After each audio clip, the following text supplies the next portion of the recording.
Hello दोस्तों, स्वागत करते हैं आप सभी का आपके अपने यूट्यूब चैनल जैकपुर पे। तो बहुत ज़्यादा आप लोगों का कमेंट आ रहा था, भैया मैट्रिक का जो सामाजिक विज्ञान है उसकी महत्वपूर्ण तिथियों को आप ट्रिक से याद करवा दो। याद नहीं होता है, डेट याद करते हैं भूल जाते हैं। तो बिल्कुल आप लोगों को घबराने वाली बात नहीं है। अब हम आप लोगों के लिए ट्रिक से जो है डेट को स्टार्ट कर चुके हैं और काफ़ी सारा डेट जो जो इंपॉर्टेंट डेट होगा उसको हम ट्रिक से याद करवाएंगे। तो ये इसका पार्ट 1 होने वाला है, इसके बाद पार्ट 2 पार्ट 3 लगातार आएगा। तो यदि आप हमारे चैनल पर पहली बार विजिट कर रहे हो या आपने अभी तक हमारे चैनल को सब्सक्राइब नहीं किया तो सब्सक्राइब कर लीजिएगा। इससे होगा ये कि आप लोगों के लिए जो भी वीडियो बनेगा उसका नोटिफिकेशन आपके मोबाइल पे आएगा। तो सबसे पहले आप लोग सब्सक्राइब कर लो। और इस वीडियो के लिए ज़्यादा नहीं, हमने 500 का लाइक का टारगेट रखा, तो प्लीज़ उसको पूरा जरूर कर दीजिएगा लाइक करके, ठीक है। एंड शेयर करना हो तो फ्रेंड्स को जरूर शेयर कीजिए, सभी की हेल्प कीजिए। तो चलिए स्टार्ट करते हैं। सबसे पहला सवाल आपके स्क्रीन पर देखो आ चुका है, ठीक है। तो सबसे पहले सवाल में आपसे क्या पूछा जा रहा है वो ध्यान से देखिए। सबसे पहले सवाल में पूछा गया है ज्यूसेppe मैत्सनी का जो जन्म था वो कब हुआ था। 1807 में हुआ, 1808 में हुआ, 1809 में हुआ या फिर 1810 में हुआ, ठीक है।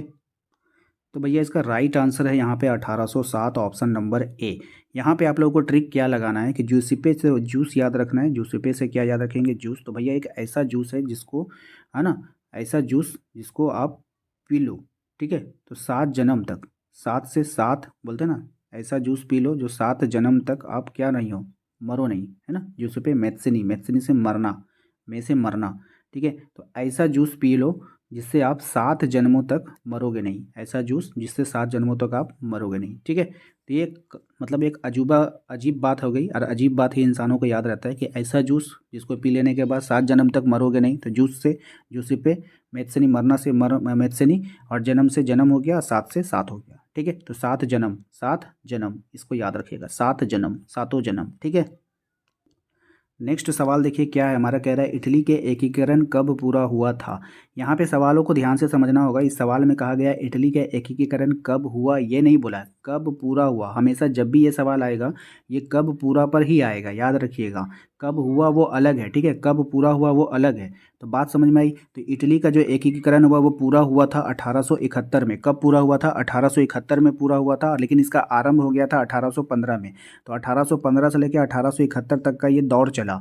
1815 में स्टार्टिंग हुआ था, लेकिन 1871 में ये कार्य कब हुआ था, पूरा हो गया था, ठीक है। तो 1871 में ये पूरा हुआ था। तो यहाँ पे देखो 71, यहाँ पे इस 71 को हम लोग हिंदी में लिखेंगे 71, ठीक है। तो ई से हो गया इटली, इटली 71, इक से हम एक भी याद रखेंगे, एक यहाँ पर भी एक आएगा और एकीकरण में एक आएगा। तो देखो कॉम्बिनेशन कितना अच्छा बना, इटली 71, ठीक है। सबका नाम मिलता जुलता है, तो ये आपको याद रहेगा, ठीक है। क्वेश्चन नंबर आते हैं हम लोग 3 पे। क्वेश्चन नंबर 3 में आपसे क्या कह रहा है कि ऑस्ट्रिया के साथ परसा का युद्ध कब हुआ था।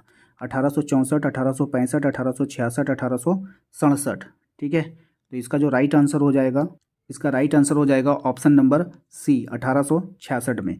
अब इसको ट्रिक से कैसे याद करेंगे, तो ऑस्ट्रिया, ऑस्ट्रिया, ठीक है, ऑस्ट्रिया के साथ, ठीक है। यहाँ पे हम लोग याद करेंगे ऑस्ट्रिया के साथ तो परसा का युद्ध हुआ, ऑस्ट्रिया के साथ परसा का युद्ध हुआ। परसा से आप लोग लिख लो पैसा, ठीक है, पैसा। तो पैसा के लिए युद्ध हुआ, किसके लिए युद्ध हुआ, पैसा के लिए युद्ध हुआ। ऑस्ट्रिया के साथ परसा का युद्ध हुआ, लेकिन क्यों, क्योंकि परसा में बहुत सारा पैसा है, तो पैसा के लिए युद्ध हुआ। तो पैसा, छी छी, छी छी बोलते हैं ना, पैसा के लिए युद्ध कर लिया, छी छी, छी सी से छः छः, छी छी से क्या अगर याद रखोगे, छः छः बोलते हैं ना, पैसा के लिए युद्ध कर लिया, छी छी, छी छी से क्या रखोगे आप, छः छः, ठीक है। ऑप्शन नंबर सी हमारा राइट आंसर हो जाएगा।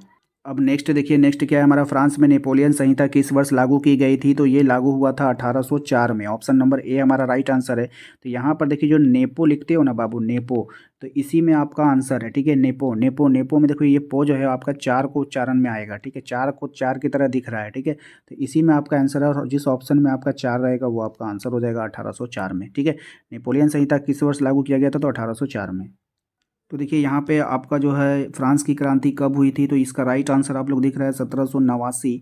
आप नवासी को जो है हिंदी में लिख लो, नवासी, ठीक है। तो नवा से हो जाएगा नया, सी से हो जाएगा सीन, ठीक है, नया सीन। तो नया सीन को जब आप दिखाओगे ना तो उसके लिए लोग क्रांति कर लेते हैं, खूब भीड़ उत्पन्न हो जाएगा, खूब क्रांति होने लगेगी, ठीक है। तो नवा सीन, ठीक है, फ्रांस, ठीक है, फ्रांस की क्रांति, याद रखिएगा फ्रांस। यहाँ पर और भी अच्छा से याद करने के लिए फ्रांस को आप फ्री लिख सकते हो। फ्रांस को आप क्या लिख सकते हो, फ्री। तो फ्री में जब आप नया सीन दिखाओगे ना तो उसके लिए बहुत सारा भीड़ उमड़ कर आ जाएगी। तो फ्री में कोई भी चीज़ देखने के लिए देखते हो कि भीड़ काफ़ी सारा आता है। तो फ्री, फ्रांस से फ्री और नवासी से नया सीन, ठीक है, या ये याद रखना, कभी भूलोगे नहीं। नेक्स्ट सवाल है हमारा क्वेश्चन नंबर 6 को देखिएगा। बिस्मार्क जर्मनी का चांसलर कब बना था? तो 1871, 72, 73 और 74। तो राइट आंसर हो जाएगा इसका ऑप्शन नंबर ए 1871 में। ठीक है, तो 71 में देखिएगा यहाँ पर आप लोगों का एक लगा हुआ है। तो जब भी हम चांस की बात करते हैं ना तो वन चांस बोलते हैं ना, आपको अब वन चांस दिया जाएगा, आखिरी चांस मिलेगा आपको, इसमें आपको कंप्लीट कर लेना है। तो वन चांस में आपको वन याद आ जाएगा और यहाँ से आप लोगों का 1871 आंसर हो जाएगा। क्वेश्चन नंबर 7 पे आइए। 7 में कहा जा रहा है कि यूनान को स्वतंत्र राष्ट्र के रूप में मान्यता कब मिली थी?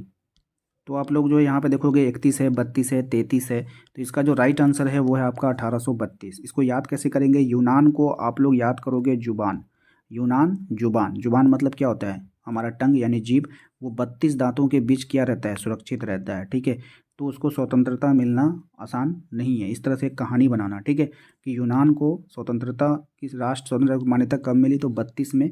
ठीक है, और उसको कहाँ रखा गया? 32 दांतों के बीच। यूनान मतलब जुबान, ठीक है, यूनान का जुबान याद रखना।